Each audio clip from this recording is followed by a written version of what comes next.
દેશની સીમાઓ માતાના વસ્ત્ર સમાન છે. તેનું રક્ષણ કરવું દરેક ભારતીયની ફરજ છે. ભીષ્મ પિતામહ. નમસ્કાર દર્શક મિત્રો, સરહદ ન્યૂઝ ચેનલમાં આપનું સ્વાગત છે. હું અનિતા ગોસ્વામી. હવે જોઈએ સમાચાર વિસ્તારથી. અંજાર નગરપાલિકા દ્વારા શાળામાં સમયસર સફાઈ ન થતા શિક્ષક દ્વારા અનોખો વિરોધ.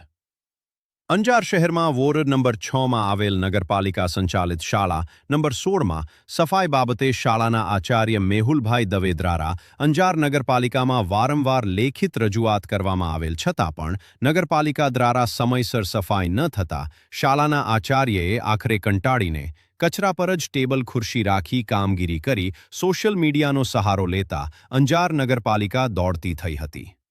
અને આજે વહેલી સવારથી જ શાળામાં સફાઈ કરતા વિદ્યાર્થીઓ આનંદિત થયા હતા. જો કે અંજાર શહેરની ઘણી શાળાઓની બહાર આજે પણ ગંદકી જોવા મળે છે. શું આ શાળાના શિક્ષકો જાગૃત થશે કે પછી વિદ્યાર્થીઓને ગંદકીની સાથે જ અભ્યાસ કરાવશે? રિપોર્ટ બળદેવપુરી ગોસ્વામી, સરહદ ન્યૂઝ, કચ્છ.